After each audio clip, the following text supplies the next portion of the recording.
på rätt plats nu, tror jag. Då ska vi se.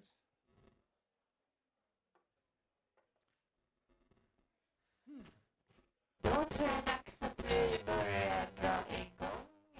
Är min på här? Ja, kanske. Eller ska jag?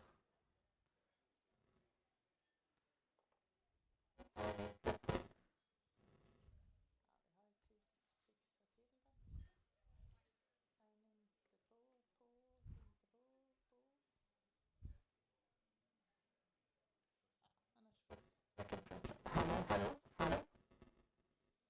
Hallå, hallå, hallå. Funkar det? Nej, inte. Nej.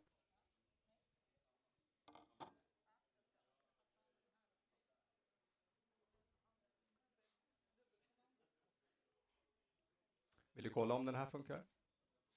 Sen, ja. Nu ska jag se. Är den här funkar? Ja. Då tror jag vi drar igång. Ta gärna med er ett kaffekopp och slå er ner.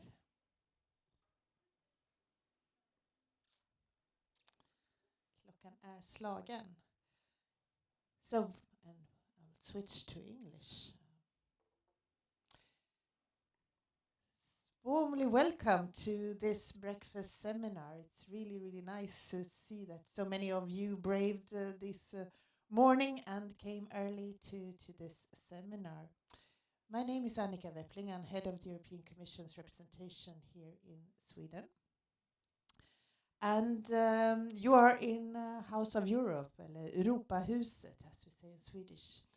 And it's the Commission's, the representation of the Commission's meeting place together with the European Parliament also.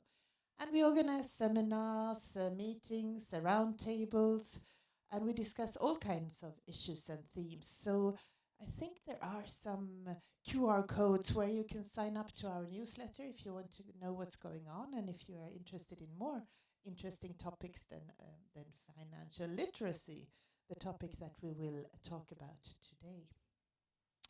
So in September 2025, the Commission put forward a strategy on financial literacy.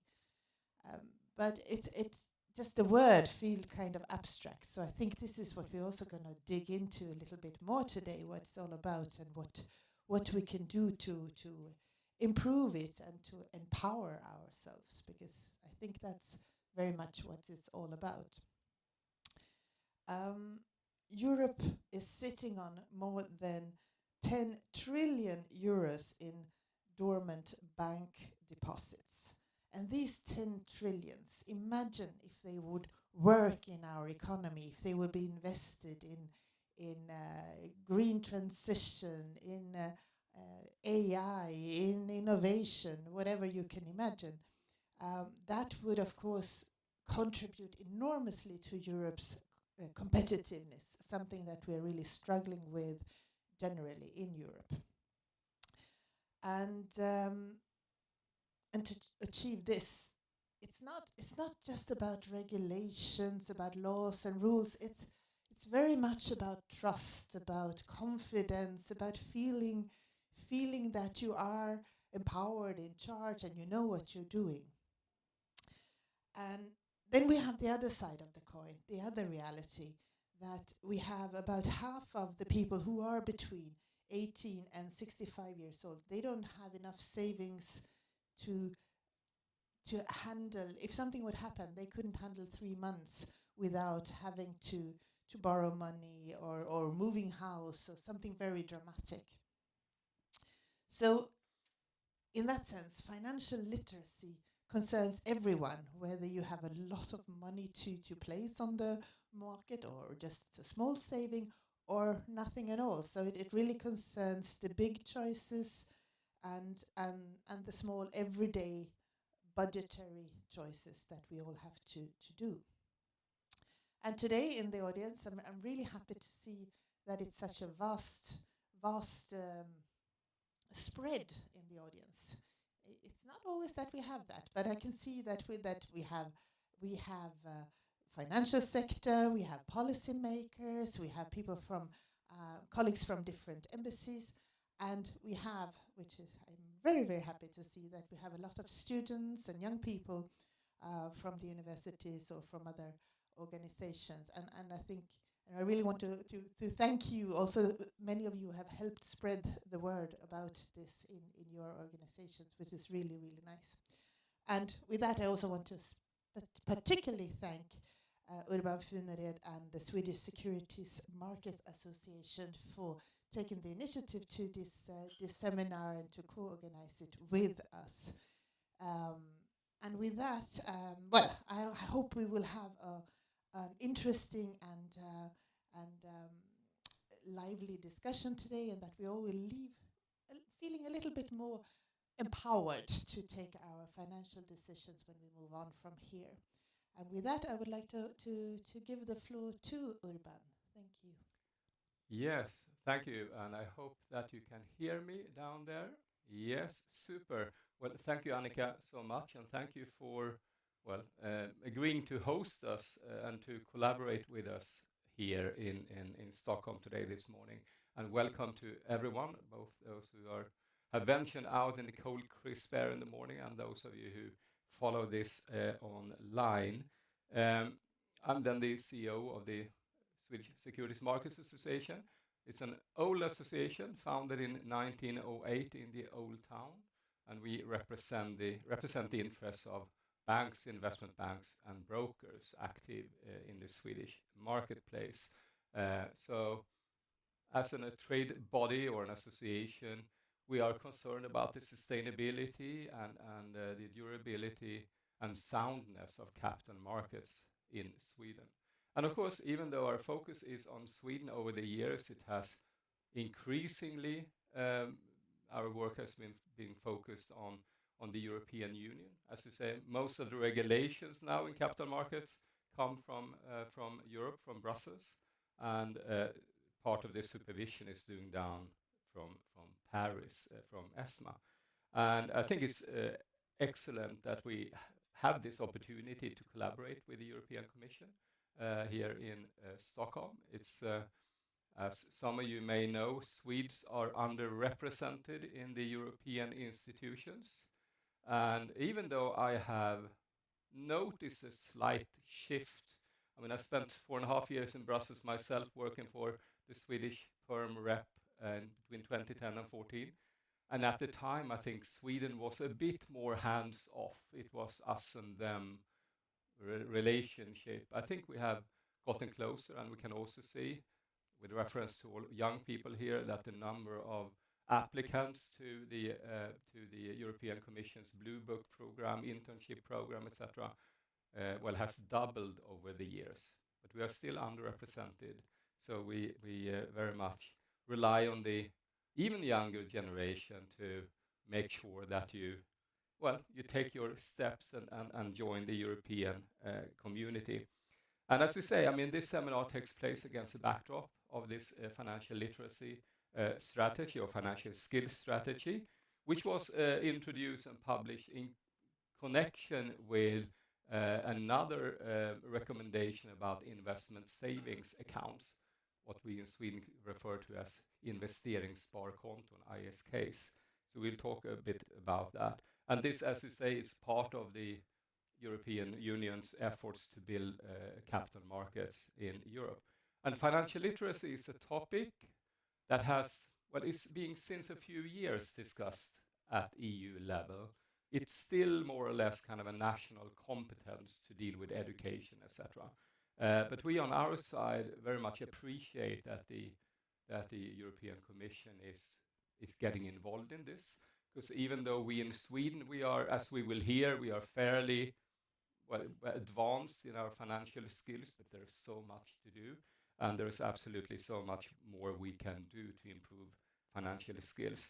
And we are, as an association, directly involved in financial educational literacy, as my colleague Frederick, who you will get to know in a bit, is himself out giving seminars about capital markets and savings and other things, both in Sweden and in the European Union. as we have heard, I mean, there is an increased interest in what we are doing here in Sweden. Apparently, we do something right, even though the Jantelag here in Sweden tells us, no, no, you shouldn't brag too much about it. But we also support other initiatives like Ung Privatekonomi, which is about young personal finance, and you will hear more about that as well. So what we will do now is that we have John Maguire here, and I will invite you up to the stage. You are a policy officer in the DG FISMA, which is the European Commission's Directorate General for Financial Stability, Financial Services and Capital Markets Union. And as all of you who know a bit about the EU, you know that at European level we love acronyms and we love long names, titles, etc. And again, I mean, you will tell us a bit about this new strategy, and as you're Irish, happy St. Patrick's Day, even belatedly as it was yesterday. And I'm sure that you will also be able to contribute with some personal experience as well as knowledge about what's going on in other member states in Europe. Please, John, can you please take us through kind of where are we in this strategy? What does it mean? Put it in a context, and then we will go on with a panel discussions with some other participants. Please, John, the floor is yours. Perfect, thank you. Can you hear me? Okay, perfect. So good morning, everyone. Thank you for being here. It's a pleasure to be here this morning to discuss financial education and competitiveness in the EU.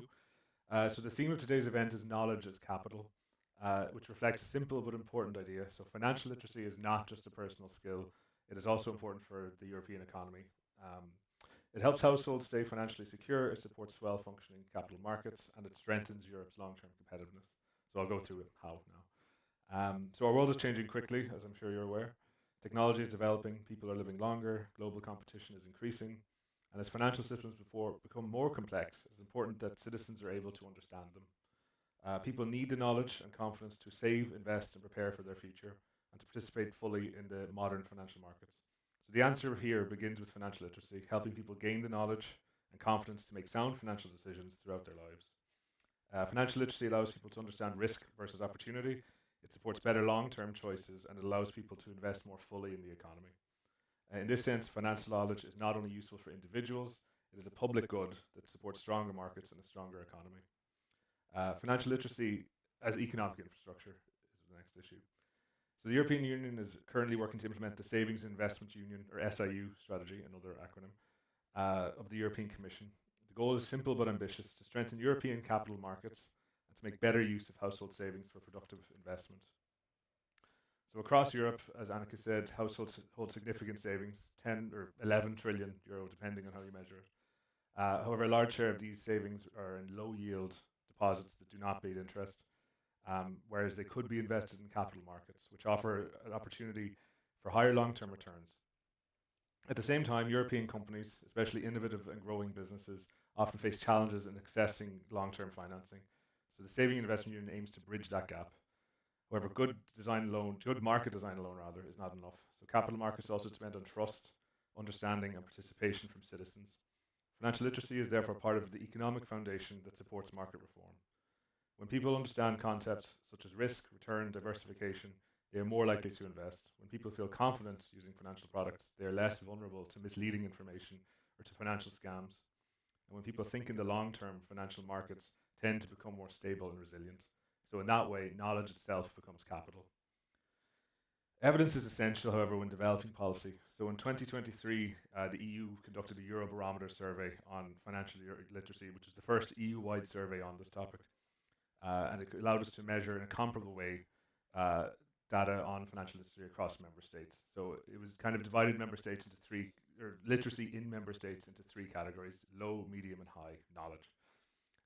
It showed that across the EU, only 18% of people, so less than 1 in 5, had a high level of financial knowledge. Now, Sweden, the results were better. It was 27% of respondents were ranked as having high financial literacy. So the survey also showed us that there was high financial resilience in Sweden. Almost half of respondents said they could cover living expenses for 6 months or more if they lost their main income, as Annika alluded to, which is actually one of the highest figures in the EU. So a similar share of people, around half, own investment products such as funds, shares, or bonds. So these results show that financial literacy is not only about knowledge, it is linked to financial security, long-term saving, and participation in capital markets. But even in strong performing countries, there is room to improve. Almost 3 out of 4 people in Sweden are not in the highest financial literacy group. Likewise, financial products are also becoming more complex, especially in digital finance, sustainable investment, and long-term pension planning. This means that financial education must continue to improve across the EU. Good performance today does not mean we can stop improving tomorrow. So, just within the broader saving and investment union strategy, the Commission is also working to make retail investing simpler and more accessible. So, as Urban said, Sweden provides an interesting example in this area. The ISK has helped make saving long-term investing simpler, more transparent for many households. The ISK shows that clear rules, simple structures, and predictable tax treatment can make a real difference in encouraging participation in capital markets. These factors are also particularly important for long-term pension savings. Across Europe, as we know, populations are aging, which means that supplementary and funded pension savings will become increasingly important in supporting retirement income. Long-term investing allows savers to benefit from compound growth over time. It also helps manage longevity risk and supports more sustainable retirement outcomes. In that regard, the Swedish multi-pillar pension system is often seen as a strong example in this area. It combines solid public institutions with high levels of trust and public participation and a culture of long-term saving. But simple products and strong institutions are not enough on their own. People also need to understand how these systems work, and how they can make informed decisions about their own financial futures.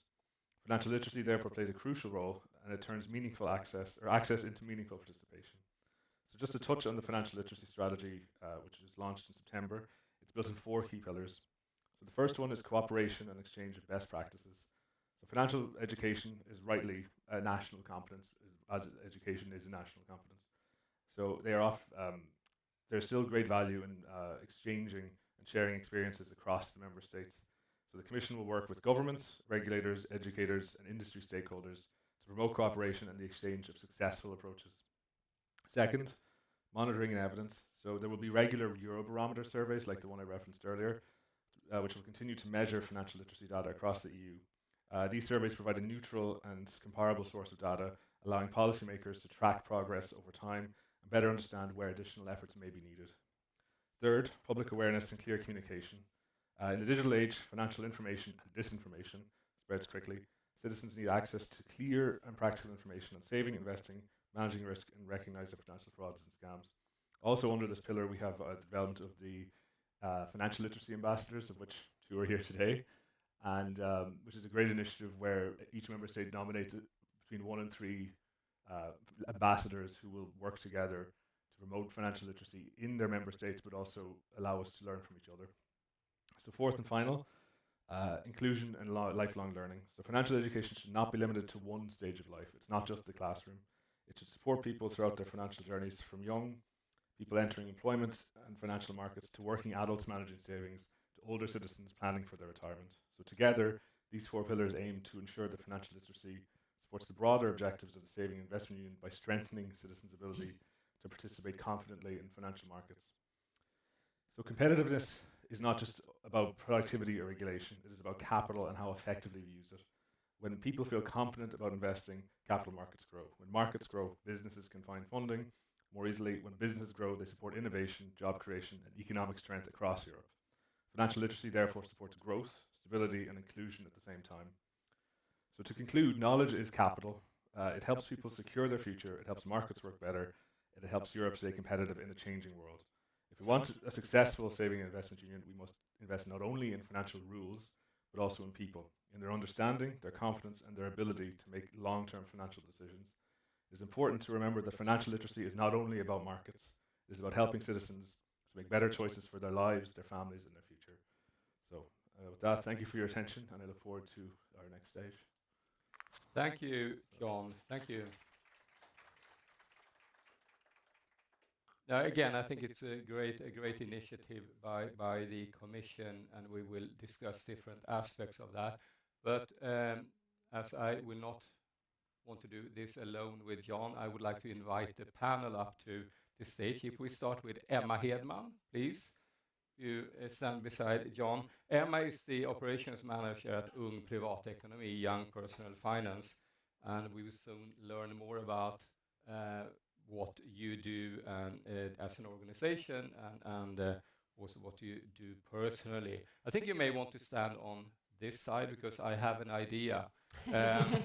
You have also been appointed ambassador for financial knowledge from Sweden, and together with Moa Langemark, whom I would like to have here on my left side. You are the consumer protection economist at the Swedish Financial Supervisory Authority, Finansinspektionen, and we will soon learn more about what the SFSA as well as you do.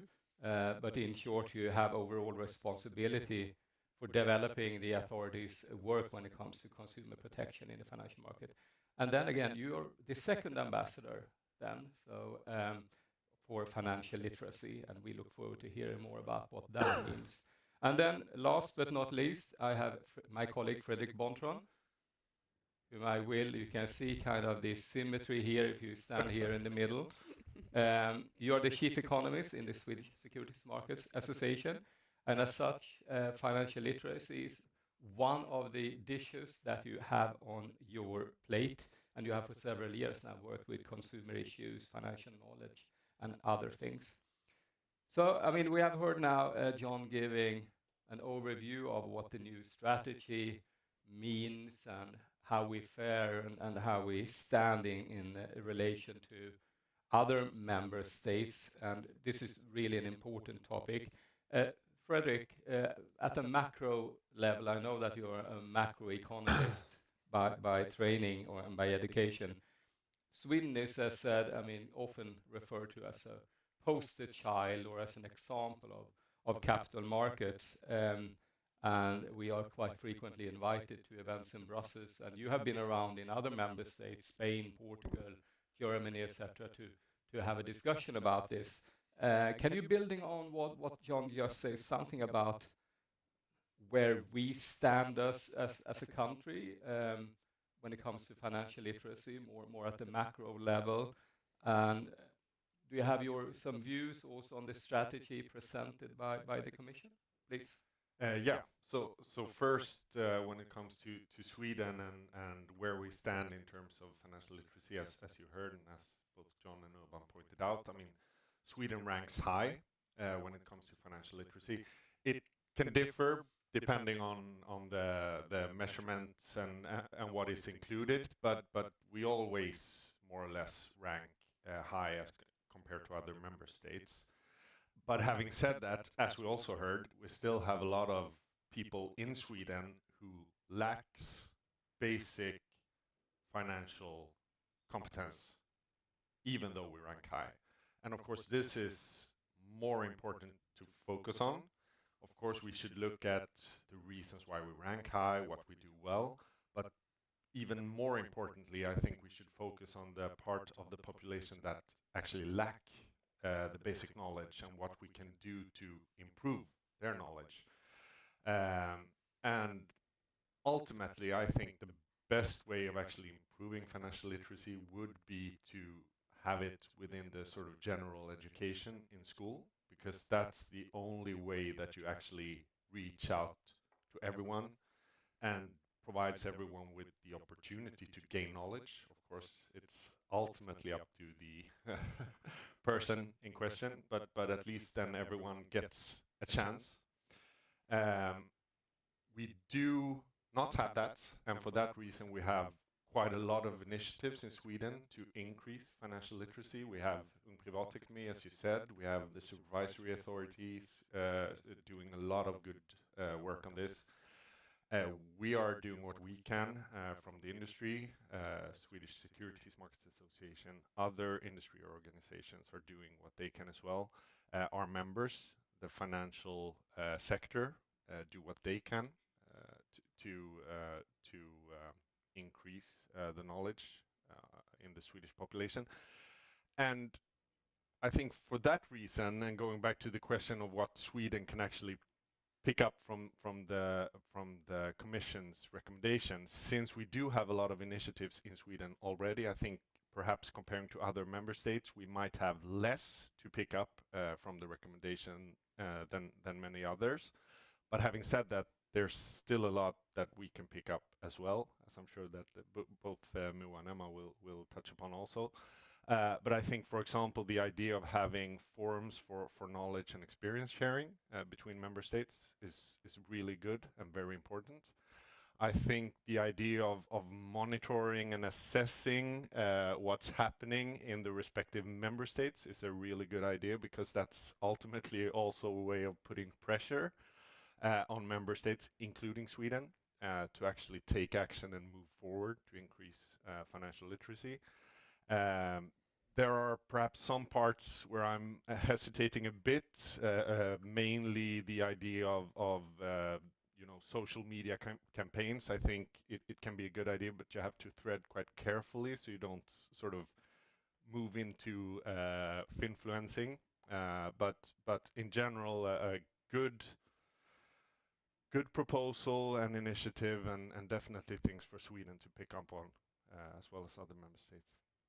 And of course, I mean, the strategy, even though we may discuss a bit about financial literacy education for students and young people, of course, this is something that concerns the whole population in all ages. And I know, Fredrik, you have been out there meeting also other parts of the population. Yes, so the supervisory authority has their initiative, Gillande Ekonomi, where you're out giving lectures. Well, basically, you're not out anymore. You're doing it through the computer digitally. But there, it's. I mean, I would say rather than the young population, which Emma reaches out to, it's more adults and even elderly as well. So retired individuals as well. And that provides an excellent bridge over to MOA, the Financial Supervisory Authority. Of course, has a really important role to play here. What role does it play, would you say, first of all?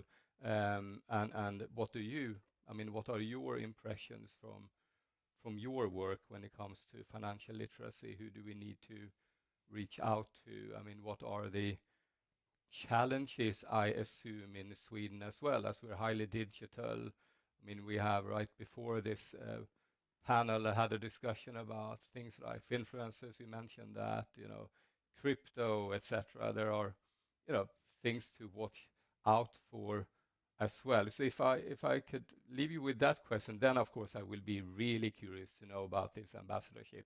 But please, with the supervisor's role, your own role, your kind of feel for and your impressions on where we are, please. Yeah, so there are many questions. Yes. So do I have an hour? No. So first of all, thank you for inviting me here. I think this is a really important seminar, important topic, and I really appreciate what the Commission now is doing in this important area.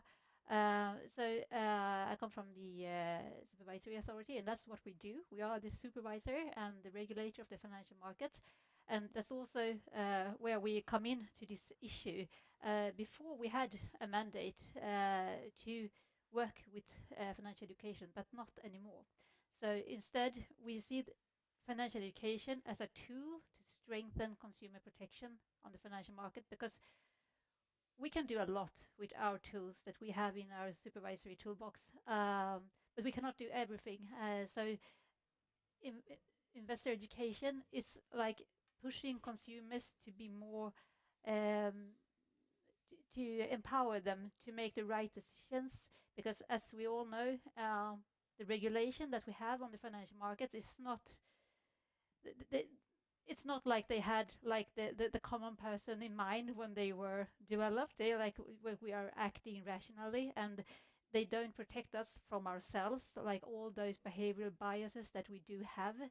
So by being out there talking about the risks and all those kind of situations that we will come across in life, I think it's really, really important. But I would say that the most important thing when it comes to financial education is that consumers must have trust in the financial market. And that is nothing that we can we can strengthen them a bit with financial education, but it requires that the actors out there, they are take responsible for their products and services that they are putting on the market, so that consumers knows that there is a good consumer protection. I can trust the product that I am buying. I know that it will give me value for money, and I know that like my money in a savings account, they will be there even if there is a financial turmoil.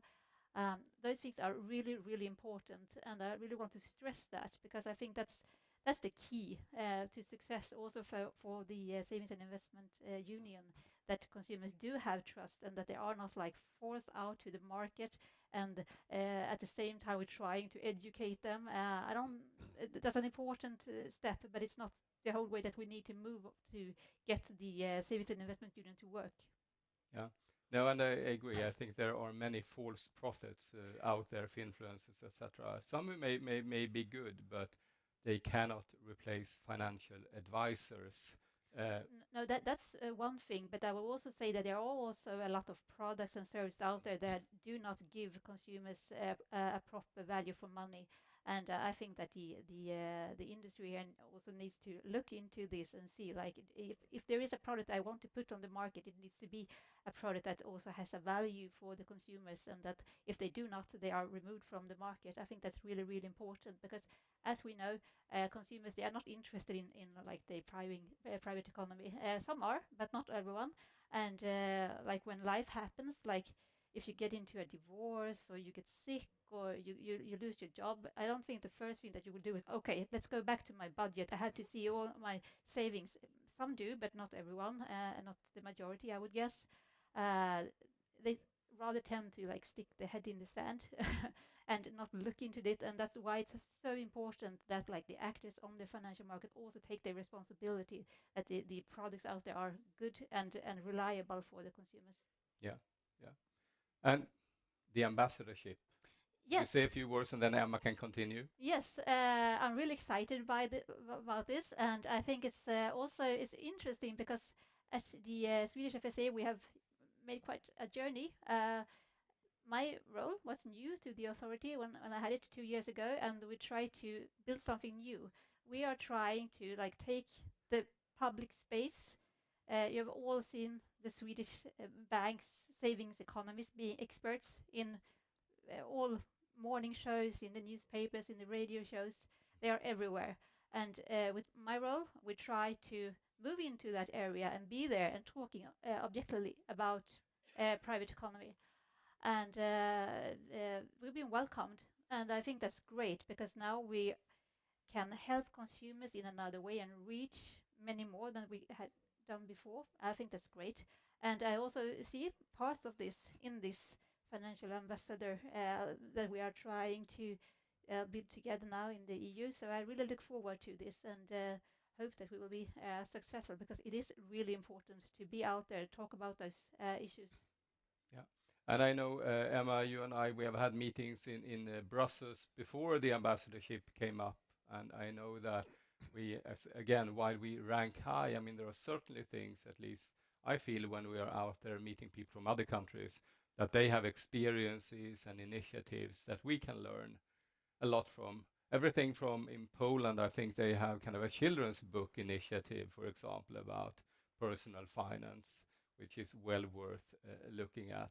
So, but Emma, first of all, if you would like to say a few words, kind of also about how you see it, kind of the role of financial literacy ambassador, or whatever it will be called. But also, can you please tell us a bit about what UP does? Yes, please. Of course.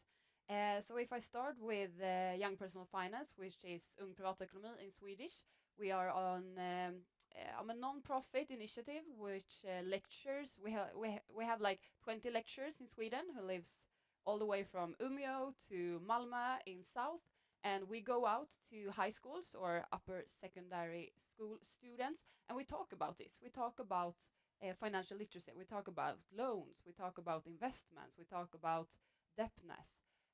So we give out the financial literacy. So if it's Moa's job to make sure that the rest of the businesses and the banks take their responsibility, we will try to make sure that consumers have what they need to make good choices. And as going for the ambassadorship, Yeah. you had a kick-off meeting on Monday, so this seminar or panel discussions comes very timely. Did you learn more about what you are supposed to do with your fellow colleagues from around Europe? Well, a little bit. It's a great initiative, and I think we can learn a lot from each other. As we have spoken about, Sweden is like a country who many others look at when it comes to financial literacy or our market. But I think there's a lot of good initiatives that we can also take some learning from. We heard about mentorships for teachers. We heard about economy books. It was a lot, and I am very excited to hear more about this. So I hope that we can get to know each other a little bit more in the future and see what we can take up from other countries to maybe do in Sweden. Yes, Moa. Yeah, just one reflection on that, because what I took with me from the discussion was like the diversity of the ambassador group. So it was everyone from royalties to director generals. Do you talk about me now? Yes, I Yes. talk about royalty. Yeah. Thank you. All of it. Yeah, we were actually looking at maybe we can expand our ambassadorship here in Sweden and maybe ask the royalties here. I don't know. The next step. No, it was really interesting to see, and I really look forward to like get all those kind of different perspectives into this work, because I think that's the key, and that since like here in Sweden we are diverse, the citizens of the EU we are diverse, and it's good that we have a diverse group that's going to work with those issues. Yeah. Very much. And I'm also very excited that it's maybe you and me who comes from like Finansinspektionen in Sweden and Ung Privatekonomi, since we have a lot of influencers and savings. What did you call them? Sparekonomerna in Sweden? Savings economists. I Yeah, don't know if that's the right translation. But you know the Sparekonomerna. And they all have like, we're non-profit, so I think that's very important to take into the discussion with the other ambassadors. Since I got the feeling that not all of them are non-profit, which I think is a very, very important key for us in Sweden. And speaking of diversity, Moa, coming back to, I mean, the lectures you and your colleagues give, from north to south in Sweden. Can you say something about what is the experience? I mean, you meet lots of 15 to 18-year-olds approximately, right? I think you meet about a third of all students each year, 35,000 or so students. Can you say something about about the level of knowledge, the concerns young students have, the interest, and of course, as we are in our association interested in getting more girls and women interested in finance, not just in investments, but to actually work in the financial sector. Can you say something about, is there any difference between women and men, boys and girls in this respect? Yes, it is. And if we talk about financial literacy and overall, yes, in Sweden we do pretty good compared to other EU countries. But when we actually look at the questions we ask and the answers we get, I get a feeling I am a little bit concerned. We need to have a lot more higher financial literacy overall. And if we are a good country compared to others, I think we all need to step up, just not the other ones. And if we do some surveys on all the students that we meet, so we get around maybe 15,000 of answers every year, and then we ask them a lot of questions. We ask them about interest, we ask them about risk, we ask them about how to spread your investments, and we can see the boys do okay, the girls do pretty less okay, and we can see that in all the areas, both if we ask them about knowledge questions, but also if we ask them about confidence or empowerment and how they feel, how confident they feel in taking financial decisions. So I think that's an important aspect also to look at, that the girls both have less knowledge than the boys, but they also think they have less knowledge. So we need to address both problems, I think. Well, it's always about boys and men exaggerating their knowledge and their self-esteem. But also, I think that when you talk about young ladies, that isn't it so that this is the group that whose indebtedness increases the most? Yes. And I think that is very much since the social media has blown up. I'm not that old, but when I went to high school, there wasn't so much social media in the era that it is today. It wasn't influencers who make a lot of travels and buying a lot of expensive stuff. It was more about your own life. But now all the children get very influenced by this influencer, and I think that like gives them a view of life that is kind of unfair because these influencers get stuff for free and that the children will not. So I think that's a big aspect in that. Yeah, thank you, Emma. So, John, back to you again. I think you mentioned that. I mean, we have in Europe, of course, financial literacy is about self-empowerment and knowing to what it invests, etc. But there's also a macro perspective on this at European level, because as we know, I mean, there are billions of euros sitting on idle bank accounts in Europe, even though Swedes have generally much less on bank accounts and much more money in capital markets. On the other hand, we are highly leveraged when it comes to our housing market. So there are pros and cons with the way we do it.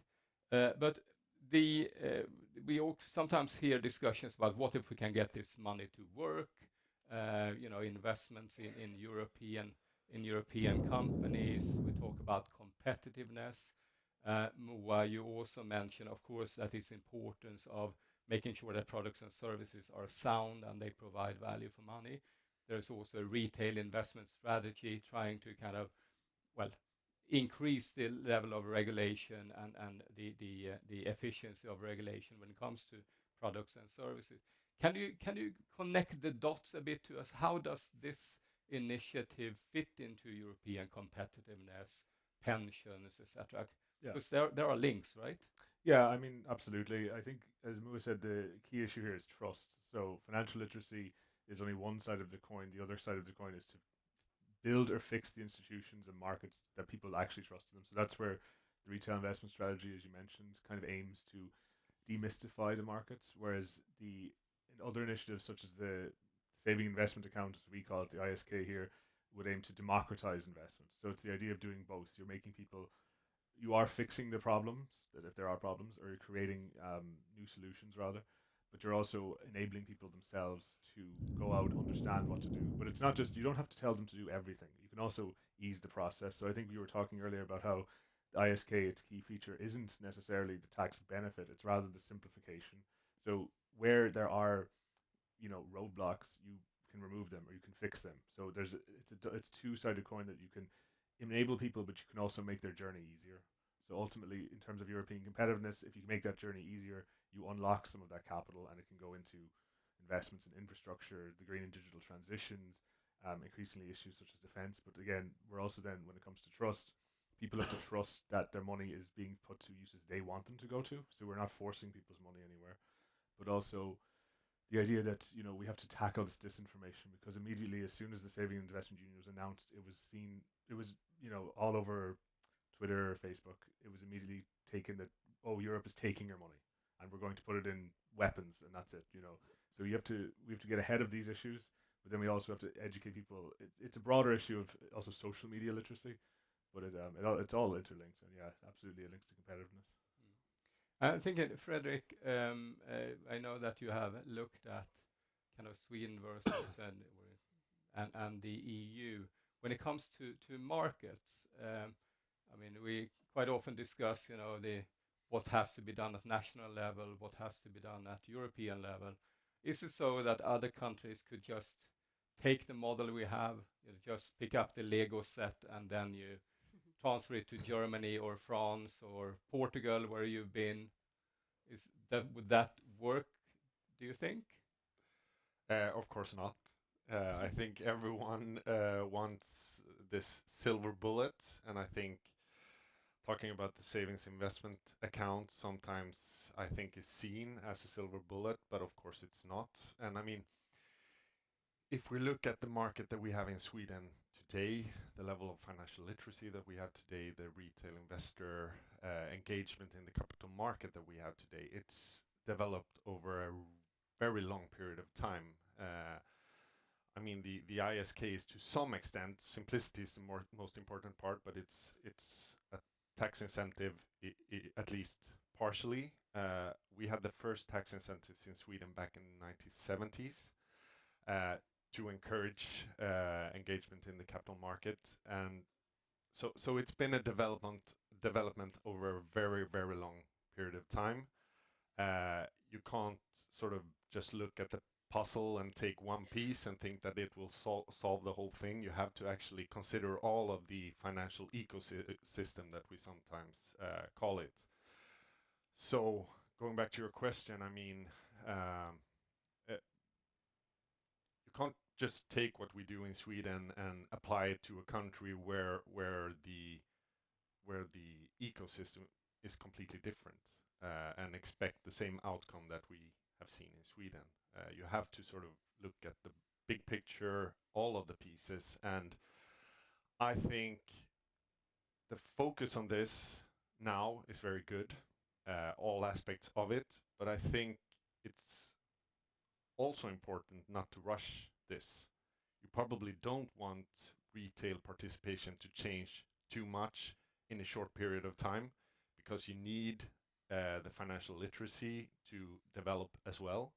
You need other parts of the ecosystem to develop as well. So I think it's important now to get people started, sort of nudging people into engaging, but then you have to sort of let it evolve, all of it. So don't rush too much, but don't sit either. Act, but act and thread carefully, I would say. And as you say, I think that my experience is that one advantage we have had in Sweden, I mean, I worked in the Ministry of Finance under a conservative liberal government, but I think that capital markets issues have never really been that political, because both socialist governments and conservative liberal governments have supported. They may be more or less supportive. And of course, this government is now introducing further tax breaks on the ISK, for example. But there's always been a positive mood. And I think that also has to do with the labor unions, for example, supporting share ownership, etc. And of course, also there, I think we are a quite exotic example in Sweden. When I mentioned about the labor unions sitting down with management, talking about, negotiating about salaries, etc. My French colleagues would say they actually sit down and face each other. I mean, they have a more kind of a conflicted relationship there. But Moa, I think from a practical perspective, you mentioned that the SFSA used to have a mandate.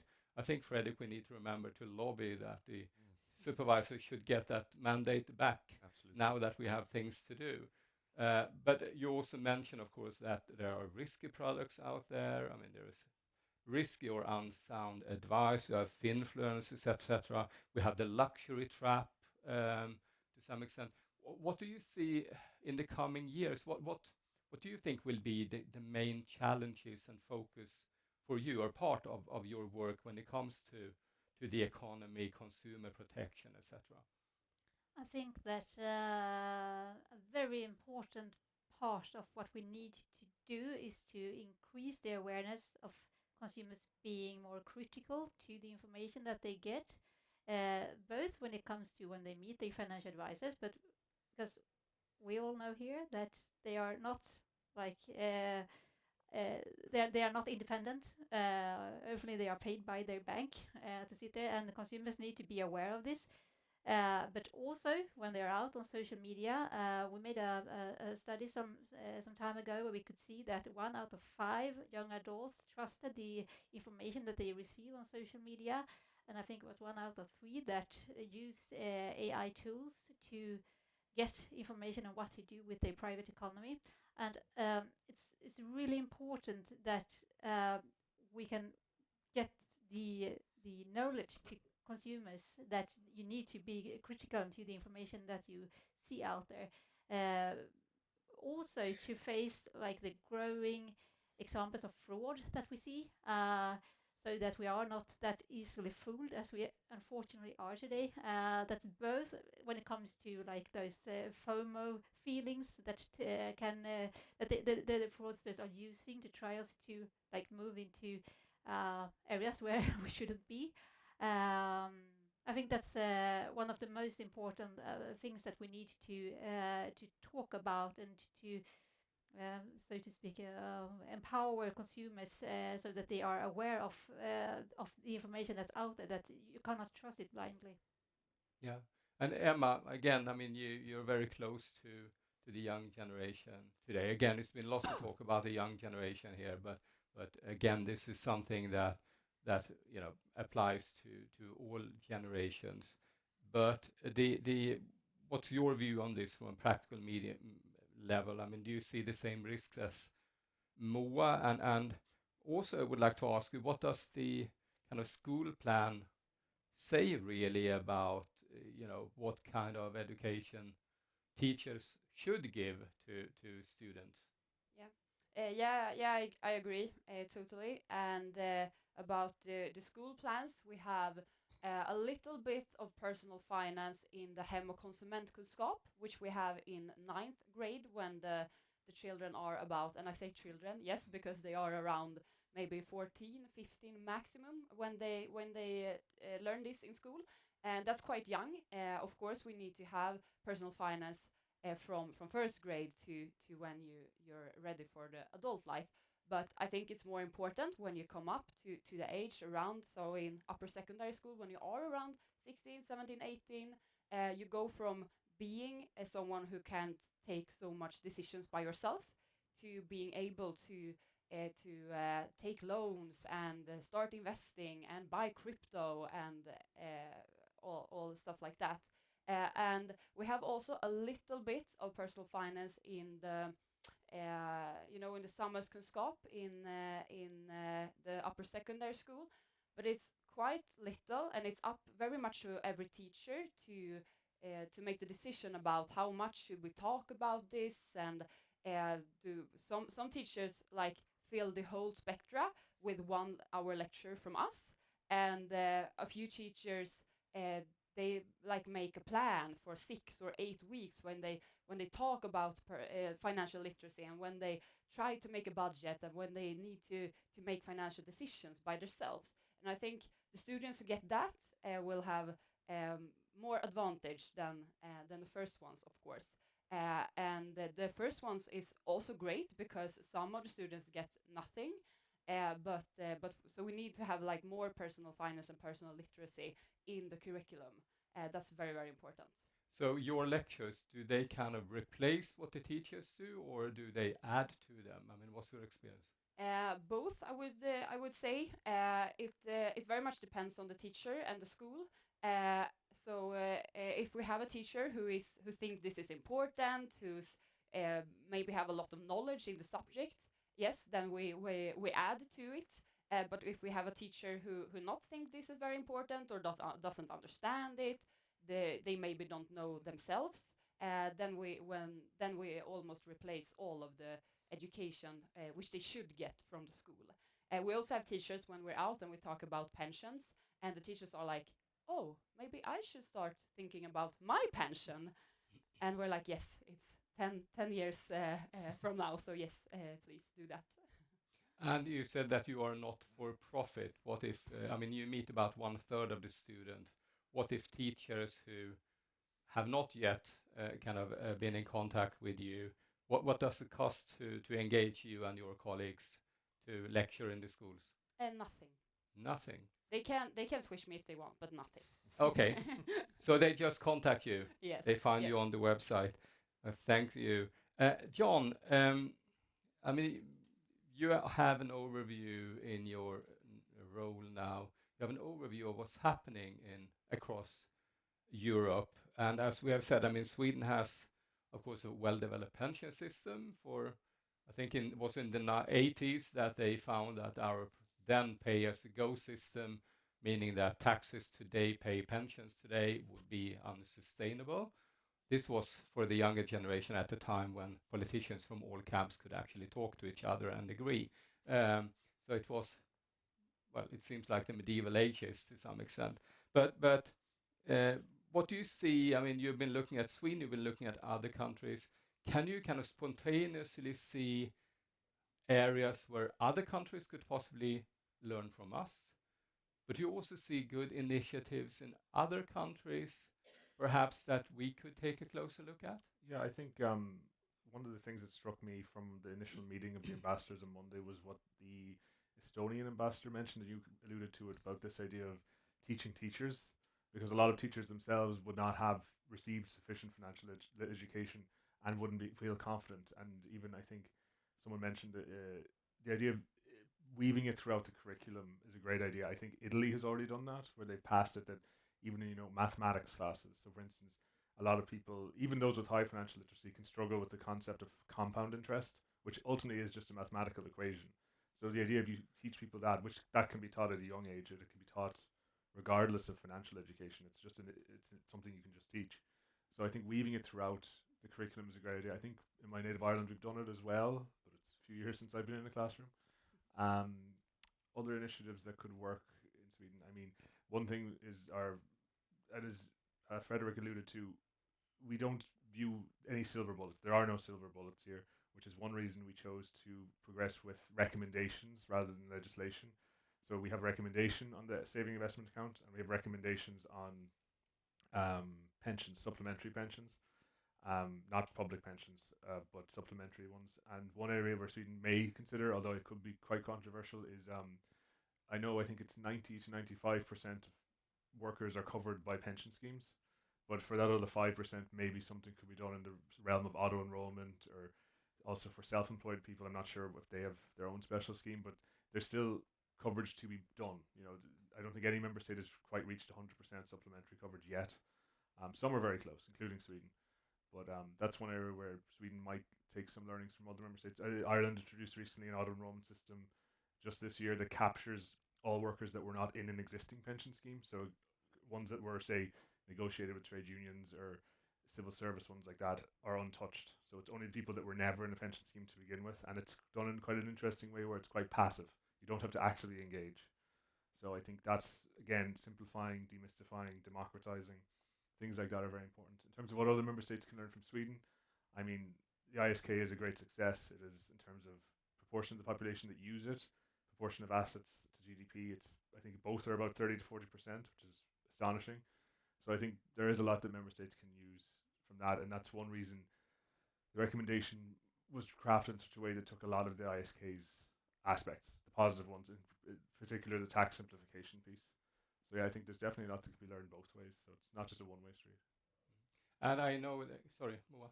And no, I was just thinking about one thing that I heard. I don't know if it was in this Monday or was it yesterday when I listened into Better Finance, had a seminar on financial education, and there was one person who talked about the importance of learning by doing. So you can sit there in school, because I mean, I myself had a teacher try to learn how to trade with shares, and we were making a joke of it, and no one of us started trading with shares. It was just like sitting there like that. And one day I ended up working with this issue, and I came to work with it for real, and I think that's really important. And if there is something that I think that the actors on the financial markets can do, is I'm not a product developer, so, it's just one thing that came to my mind now is that to be there for the customers. So if because I know that the financial institutions, they do have this kind of data, they see when something happens with the wage, they see if someone is having a divorce, be there for the customer and help them with objective information of what to think about. So if you can see that a couple is splitting up, then maybe send information about what to think about.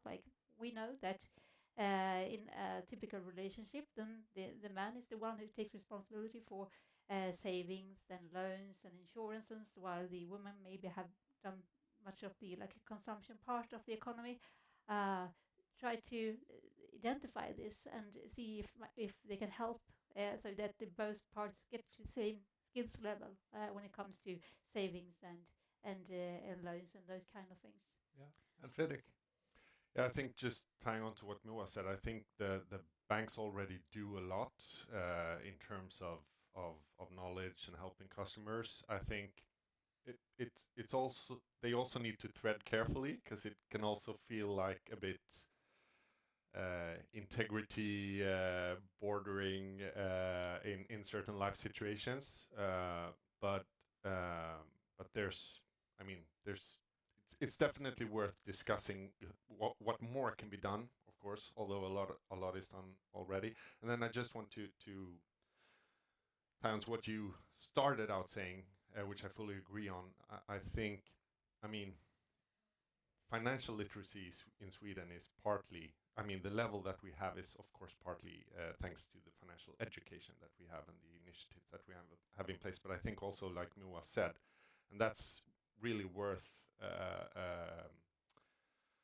underlining, a lot of it also comes from practical experience. So we have parts of our pension system which is actually capital market exposed. So we're all sort of, well, forced in a sense to have this kind of exposure. We have the ISK and other initiatives to encourage, and of course with that also comes experience.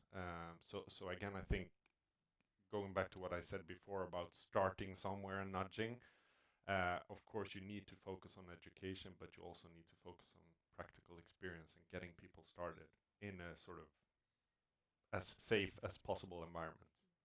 And that's why it's especially important to start at a young age, because it's like more beneficial to start investing and maybe make wrong decisions and maybe lose your crowns when you are 18 or even 15, I don't know.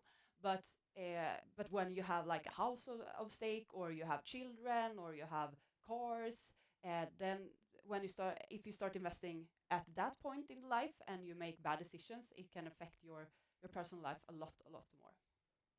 And then, of course, also, I mean, for those of you who are younger, I mean, make use of the offers provided by many banks and brokers, etc.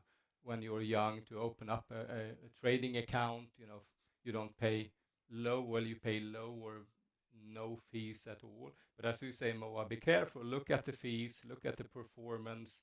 But I think, as you say, it's better to learn, even losing, even perhaps investing in crypto, as long as you do it small scale. Well, losing a small bit of money when you're young is so much better than losing a lot at a later stage. Sorry, can I just address that? Yes. Just really quick. I also think that is, of course, we need to look at like the fees and how much it costs and how they perform. But I also think that one of the reasons of why we don't start investing or try to make good financial decisions is that it feels really difficult. And there's a lot that we need to consider. We need to consider which accounts and which funds and which fees and which bonds and so on. So I think that we can, which we're talking about, like learning by doing. So I think it's better that you buy a fund that is a little bit too expensive at start, just to like, make the first decision, just to come out there and try it. And then we can learn by doing, and then we can learn in the travel and in afterwards, when we find out, and we are more interested, and we can make good decisions afterwards. Yes.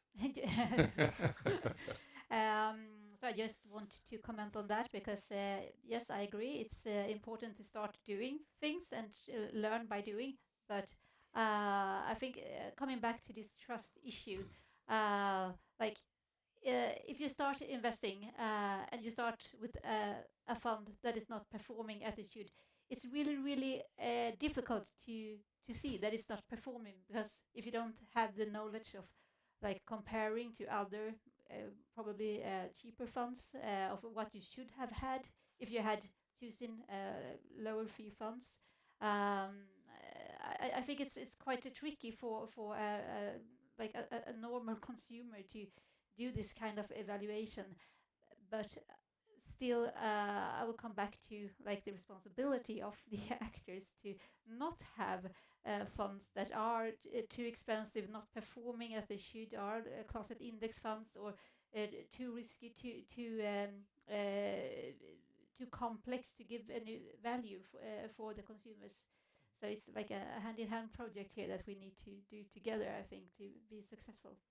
I think you normally say it takes two to tango, but I think here, John, I think it's more about almost an Irish dance when you have lots of performers who have to work together and Really link does. hands and also keep track of where you have your feet, right? So you remain, well, not always firmly on the ground. So with that, I think we kind of close the panel. Thank you so much. We open up for questions. We still have a little bit more of time, and we have a microphone here. I can already see over there a question. If you could raise your hand again, you will get a microphone. And please don't be shy, but say who you are and where you come from if you want to, please. Yes. Do you hear me? Yes. My name is Adriana Holmberg. I'm just a private consumer. Yeah. Do you hear me? Yeah. Yeah. Yeah. I actually have two questions. The wealth gap are starting to widen in Sweden and the EU.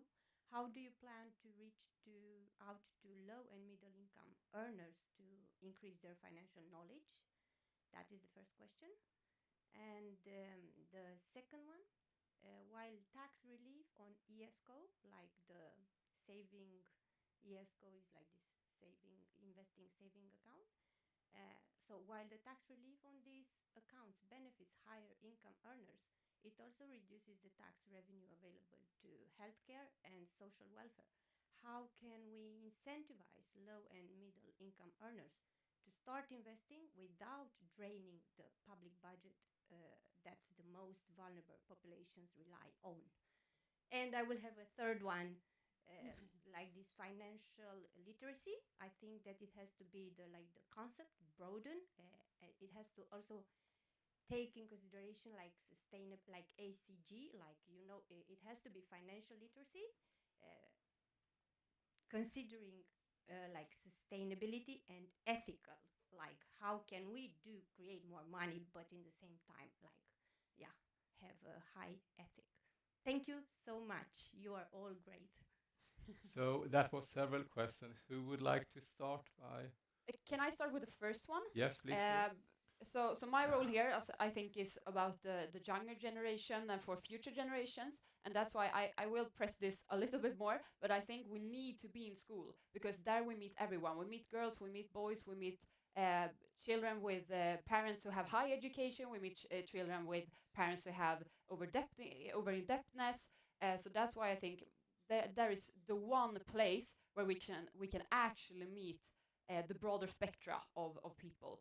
But if you want to take like the more adult picture, you can do. Thank you. Fredrik, you're one of the adults. Thank you for not saying the old picture. No adults. No, but I think, looking long term, I think if you get this education out to young people and all young people, everyone in school, then over time, more or less all of the population will be financially literate. But of course, that's not where we are today. So I think what we need today is, like you said, initiatives that you have, initiatives in school to increase the knowledge among the young, and then we need initiatives like you used to have, or still have for some time at least, since you don't have this grant anymore, aiming at the elderly, at people meeting individuals that are economically in a bad position. So the state of play that we have today requires, again, going back to the puzzle, Liknelse, I don't know the word in English. It needs several parts, given the state that we have today. But I think if we were to get this out to all young individuals, then ultimately over time we wouldn't need all of these other initiatives, I think. Moa? Starting with our mandate or non-mandate in financial literacy, so it's not that we have given up on the issue, so we are still working on it, but we have another way of working with it today, and I believe that we have been quite successful in reaching out, so we are more exposed, so to speak, while we are talking like in morning shows and newspapers and radio shows. So we are still out there talking about issues that we have identified as prioritized for consumers. So that's one thing. But I also would like to touch upon what John mentioned about one of the pillars in this new strategy about monitoring how we are progressing with financial education. I think that's really important, and use data to understand what groups are more vulnerable and target those groups both with like what we are talking about, what issues that we think are most relevant, and understanding how we can talk to different groups in different ways, but also in our supervision and enforcement and the rule setting. I think that's really, really important. Yeah. Would you like to? I think there was a tax question as well, Fredrik. Yeah. Can I just Yeah. please be a part of the solution? It doesn't need to be the parents who teach their children. It can also be you guys who teach your friends and your grandmothers and your cousins. So if we teach children, it can also like benefit the adults. I sorry for my parents, but I force them to do budgets and stuff like that. I think they think I'm a pain in the ass sometimes. And But I'm taxes, yeah. forcing my daughter to do a budget. Yeah. Good. Not succeeding, but I'm working on it. But sorry, taxes. Yes, I think. I mean, ultimately, that question it's a interesting and good one, but ultimately it's also very political, and it's not something that we tend to engage in, those kind of sort of tax policy related political discussions. But I think what's important and what we sometimes see in the discussion within this EU recommendation and the focus on what we do in Sweden in terms of the ISK is that the tax incentive it tends to be exaggerated. Like we heard before, I mean, the simplicity is the most important aspect of the Swedish ISK. There is a tax incentive. It has become larger now with the initiative to make the first 30,000 euros completely tax-free. But still, I mean, the calculated loss in tax revenue of making the first 30,000 euros completely tax-free is around 0.6 billion euros a year. And that's comparing one-to-one if that money had been placed within the sort of traditionally capital taxed accounts instead. But of course, the ultimate goal of the ISK is to get more people invested in the capital market, and with that, providing capital and funding to companies, municipalities, and of course, with that, you hopefully have some effects in the real economy as well. Creating job opportunities within these companies that you might help grow, potentially increasing tax revenue in that aspect instead. So I mean, if we go back to the sort of financial ecosystem of Sweden, we have a lot of startups, for example. We have a lot of unicorns, and I think that it's definitely not just related to the ISK, I would never say, but I think the ISK to some extent at least helps with the capital allocation to startups and IPOs and unicorns. So I think the end or net sum in terms of tax revenue is really hard to estimate. Then of course the ISK is a good deal if markets go up. May not be good in all scenarios if markets go down, as you actually pay a flat fee each year. So again, I mean, I think it's quite important to read the fine print. Did we have another question here as well? Yes, please. Do we have time? Yes, we always have time. Well, Brita Hammar, Ministry of Finance, and thank you so much for a very interesting panel. Just a short comment on the tax effects from my colleagues at the tax department. I know this is very difficult to evaluate because you have the dynamic effects. So if you increase the savings, that will also have a beneficial effect on the tax income for the state budget. But I know know it's difficult with a clear conclusion on that. I had a question on frauds that we have seen, unfortunately, increase in Sweden with the digitalized financial services. And just a 30-second question.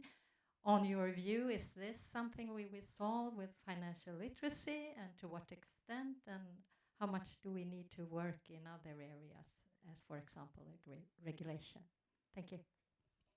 Moa? No, I don't think it can be solved with financial education. I think financial education can be a part of the solution. No silver bullet here, neither. I think we will not be able to solve fraud, but I think we can do more, like getting more critical consumers that are aware of the risks and are aware of like the technical developments that we have seen that fraudsters are using. That's very much what I do. I talk a lot. It is like one of my first issue that I talk about in media is the risks that we see coming from fraud and what to do to spot it. But we should also be aware that when like we are out talking about what to look for, then the fraudsters will move on, do another thing. I think another very important thing here is, of course, the financial companies. They've done a lot, but they need to do more, because fraudsters will not like move back and like, okay, they've done what they can, then we will stop doing this. They will keep on moving, and so much the financial actors. And also, I was here some months ago. We had a discussion about fraud, and we had social media here as well, discussing this. And I think social media is key here for addressing this, not letting those kind of actors being out there with their advertising and reaching out to consumers. That's really, really important, that more of the society is taking this responsibility to mitigate those kind of risks. And I don't think that Meta and was it Meta that was here? Yes, it was right. Meta. Yeah. I don't think they will take the responsibility by themselves. I think someone has to force them, because they also earn money on the frauds, because people buy ads and they make money when people engage in that kind of videos and texts. So I think we need to force them to take responsibility. And also, I think, as a concluding remark, having been in financial services for more than 30 years, time flies. Having seen, I mean, as they say in the fine print, stock markets do go up and down. When you've been through a few kind of market drops and slumps and frauds and you name it. I mean, when I bought my first apartment, the interest rate was 15% and inflation was at about 10%. We still used checkbooks at the time, and there were dinosaurs walking on the streets. But so I think that, of course, you can see that, for traders, new traders, trading shares, in the banks, etc. If you have only experienced markets going up, it's very difficult to even know what to do when market starts to go down and see the signals, which is why actually it's very good to, team up, discuss with your parents and others about their experiences. And we have lots to learn from the younger generation, but the younger generation, I keep telling my sons, also at times have something to learn from those who've been around a bit. And with that, we have come to the close of this seminar. Thank you so much, John, Emma, Fredrik, Moa, for participating. And thanks to all of you who have spent the morning here with us, and also online. Annika, would you like to say a few words to conclude? No? Good. So thank you so much for joining, and we look forward to seeing you soon again at another event here at Europahuset. Thank you so much.